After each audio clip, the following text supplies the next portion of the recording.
Hey guys, I wanna start this video with this picture for a reason. We actually are about to witness something very huge. The thing is, what even with the current price of 2.10 for XRP and $82,000 for Bitcoin, yeah, everything seems very bad and very sad. We still have plenty room to jump around and we still are waiting for the alt season and for a huge pump. The reason it's pretty obvious, but right now we want to discuss not the reasons, but what is the future and what can happen in the future with XRP and with the whole crypto market. So for it, I've got couple of news for you, not actually news, couple of opinions for you, and we will see over here the Elon Musk thinks about X and about XRP and the interview of Brett Garlinghouse and everything what's going on. So let's actually begin with Elon Musk and his opinion on this one. Essentially, if done right, the X would serve people's financial needs to such a degree that over time it would become, I don't know, maybe half of the global financial system. Wow. Or some big number. Okay. I'm not sure what the number is, but pretty big. So it would be by far the biggest sort of financial institution. But like I said, not really in the way that people are used to thinking about banks. Mm-hmm. Just the most efficient database for the thing that is money. Like I said, like least amount of fraud. Everything's real time. And if it involves money in any way, it can be dealt with seamlessly on one location. Yes, and definitely blockchain based. And if we are speaking about blockchain and half a financial system, no other word than XRP is coming to our mind. $2.10 seems like a sale, a literal sale right now. A literal sale. We can purchase the future of finance of as little as $2.10 for one single coin. Yes, in my portfolio, as well as XRP, there is plenty of TON and there is plenty of Bitcoin, of course, but XRP is actually, maybe, actually the future of finance, and there is the news, and and there is an interview, very interesting interview with Brett Garlinghouse I wanted to share with you guys, because this is something we should know straight out of the source, so straight out but of the details, Brett Garlinghouse. that is what's causing an overhang, the uncertainty of the details. So to the extent you have confidence, right, about XRP being in that stockpile or otherwise getting more support for an ETF, for example, where does that confidence come from and what kind of timeline do you see it happening on? So I have immense confidence on the ETF. I think there's 11 different filings pending with the SEC to launch ETFs from everybody from Bitwise to Franklin Templeton.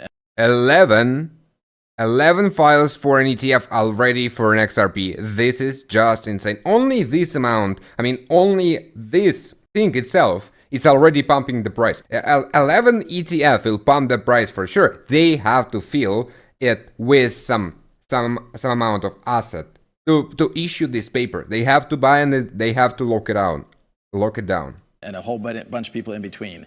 I think those will be live in the second half of this year. We have seen, even outside the United States, you have live ETPs. And at a time when a lot of outflows are exiting some of the crypto ETFs, you're seeing inflows into XRP. And I think that's because you had this false negative pressure from the SEC, this kind of, you know, an exogenous hand holding things down that's now being released. And that's great for the market. That's great for builders within the XRP ecosystem globally. One more on the stockpile. Yeah. How much XRP would be in it? Where does it come from? Well, my understanding of what I read about I think there are some questions, and that, you know, the devil may be in the details as Treasury implements some of this. Absolutely in the details. But my understanding is that the stockpile will be represented by seized other cryptos other than Bitcoin that then will be in that stockpile. So to the extent that various law enforcement agencies have seized cryptos, which... All right, for those who missed it, we are speaking here about crypto reserve in the United States. And the current situation with this reserve is what they are not actually are going to buy on the market, the coins, but right now, the only thing they want to do is to take seized asset. So if, for example, FBI lock some bad guy down and they found what he have some unlawful and illegal cryptocurrency on him, they will seize it and place it not on the sale and not anywhere, but on the crypto reserve. Which would include XRP, that those would go into the stockpile in addition to the Bitcoin strategic reserve. That's my understanding. We have been talking here about a big moment for you and for your company, of course, a rollback really of the tensions that had been brewing with the SEC. And let's talk about the next phase. One thing I'm really wondering about now that there's more clarity for you is that is an IPO, frankly, in your future now. We talk so much about the potential for the XRP token to be wrapped in an ETF. That is a method of listing. Right. So is listing possible now for you for Ripple?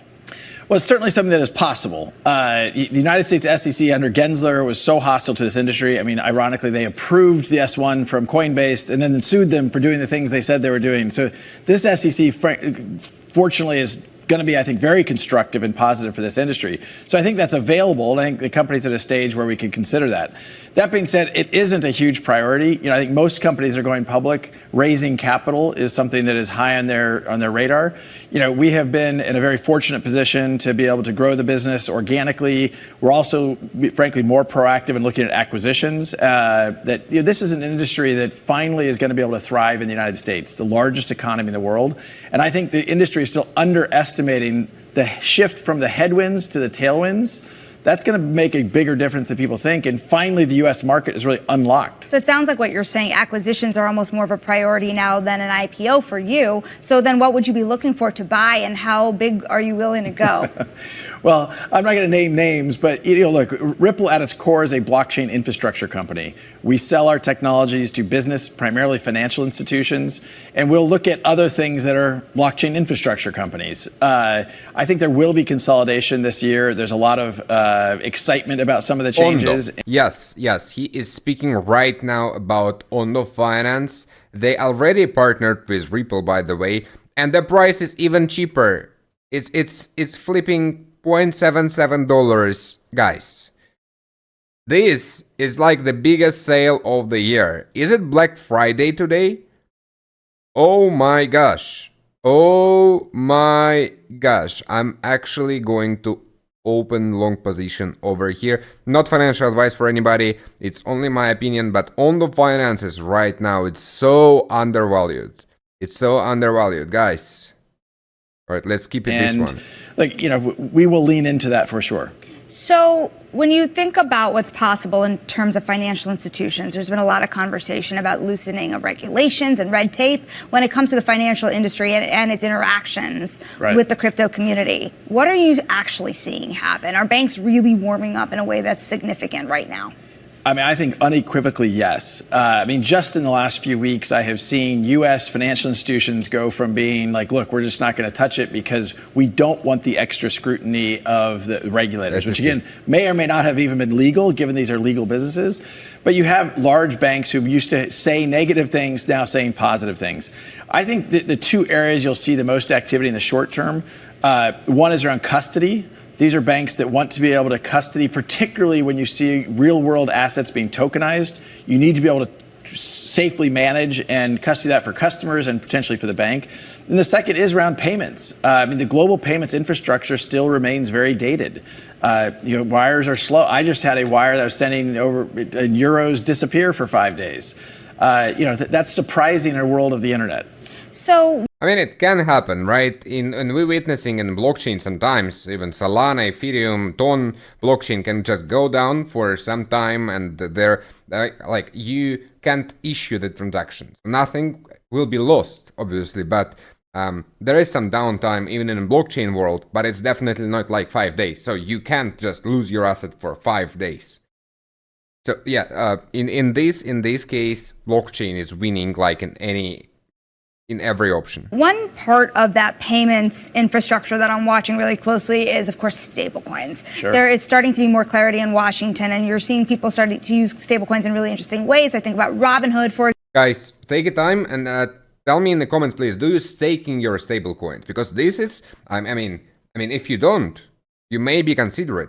I'm not here to advise you. I'm not here to sell you some specific referral service to do so. You can find it by yourself. Just be sure you choosing the safe and well-named companies to do so. But you basically can just get up to 6% annually just by staking your stablecoin. It's pretty safe. Free money on the market right now.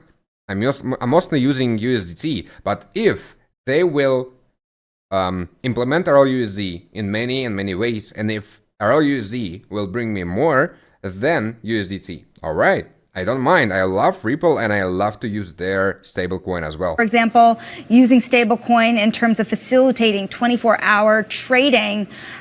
What's next? I mean, if you think about the next forefront of stablecoins now that the U.S. is getting toward clarity, what's possible? Well, I think we're underestimating how big that might get. Today that market's about $230 billion. So I think some smart people think that may go up 10x in the next 5 years. I think that's probably right. I mean, the two leading players in Tether as well as USDC are both, I think, poised to do well in that market. Ripple launched our own stablecoin at the end of last year. That's already ahead of our own internal forecasts in terms of where we are at this point in the year. Still, we're small, but the goal is by the end of the year for RLUSD, Ripple stablecoin, to be one of the top 5 in the market by the end of the year. And I think the whole market's going to grow dramatically over this year. So what does it take you to get there? Who are you pairing up with? Are you creating some financial partnerships in order to make RLUSD more of a household name? Yeah, for sure. I mean, even today we had more listings go live for RLUSD on some global crypto exchanges. Anytime you do something new, it takes a minute for that kind of, the pun of the ripple effect of seeing how that plays out.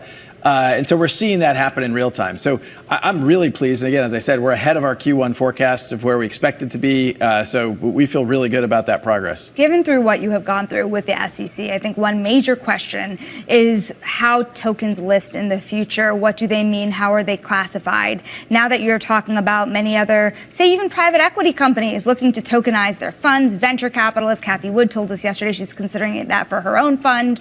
What does this mean? What are the rules of the road? Are people going to list and put the cart in front of the horse as they do so? Yeah. Well, look, I think tokenizing, like what Cathie Wood's talking about, democratizing access to different investment vehicles and different investment types is very compelling. Even, imagine Shark Tank enabling the participation by different sharks. Like, there's some really interesting stuff you could do. Right now, Congress, it seems, is more focused on getting stablecoin legislation passed. That went for markup last week, and I think you'll see that potentially in front of the president in weeks. The other piece of legislation I think will move quickly after that is kind of the market structure bill. Last summer, something called FIT 21 passed the House, did not get through the Senate. I think that a market structure bill like FIT 21 will come before Congress. Hopefully before the summer recess, we'll see that pass also. But you think about how many exchanges are now looking to loosen their listing standards already on the heels of lighter oversight, and the cart before the horse question. Do you think that people are getting a little ahead of themselves and listing things that shouldn't be listed?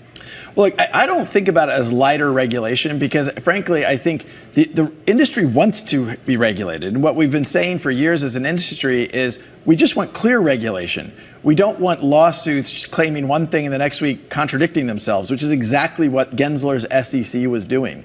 So I think just the fact that we have an SEC who's trying to work constructively, instead of trying to sue more companies, let's actually work and let's codify and get legislation to provide that clarity.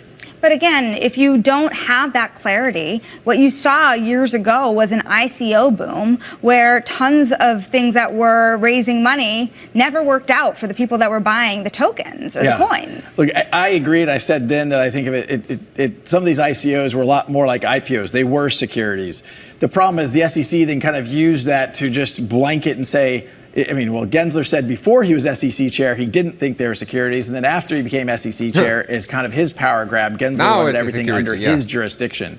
So I think obviously that ICO boom went away, and there's lots of ways this government can regulate and manage fraud and manage criminal activity. And that did happen. People did go to jail. I have one more question for you about Ripple and XRP in particular on the supply and how it's managed and the unlocks. Is there anything you would do to change the amount of supply brought to market? Can you do that? How does that exactly work? Because there is a level of dilution for XRP when more supply is brought in on a regular basis. That is a nice question. So this is one of the things I'm glad you asked about, because there's frankly misinformation, sometimes disinformation, people spreading falsehoods out there.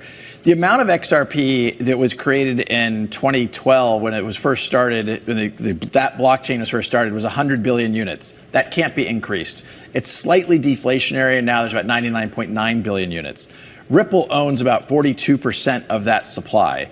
We have had, and for, I guess, 8 years, we published something called the XRP Markets Report, where we share how much we are introducing into the market, because we want that to be predictable. Introducing is a nice way to say about unlocks.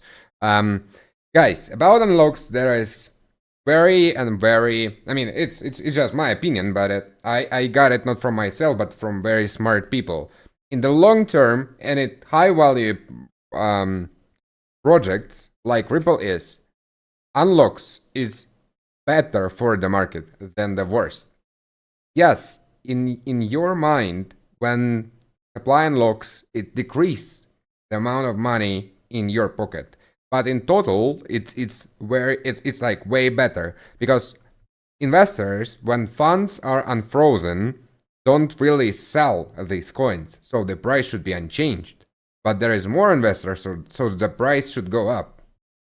And that has been the case for many years now. And so we will continue to make sure that's very predictable. At some point, maybe we won't be selling as much. We'll see how that plays out in the future. But right now, frankly, we get criticized for owning too much, and then we're criticized for selling some. But we want to do that in a constructive way, which is what we've done for years. Yeah, and with his words at the same time, the Larry Fink, the CEO of BlackRock, actually telling us right now what Bitcoin can reach $700,000 in the next future, and with this, something he never actually said us what, but I have a hint for you. Something can replace the USD as the backed currency for the world financial system. We'll see where it goes. Tell me your opinion about everything, what's going on with the current market and with XRP in particular, because it's very interesting for me to know others, people, opinion on this one. What I can see right now is what nothing actually changes. In at least in my portfolio, I'm still holding the same coins. I'm buying more as much as I can. I'm still bullish on the same coins I was bullish before. In long-term investments, of course, there is no any meme coins. There is no buy coin. For some reason, people are still using it. In my portfolio right now, and actually, Ton coin is doing pretty well. We are speaking about $4 right now. I know it was like a roller coaster for most of the people, because not everybody knew it, but the founder and the CEO of Telegram was arrested in France, so that's why the price went down a little bit. Anyway, everything will be great. Anyway, we will succeed together, and anyway, we have only option for the future of finance is cryptocurrency, is Bitcoin, is Ethereum, is XRP, is Toncoin, and it's a couple of others. Tell me your favorite in the comments, guys. If you like what I'm doing, please hit the like button and consider subscribing on my channel. I see you guys again in the next video or in the next live stream.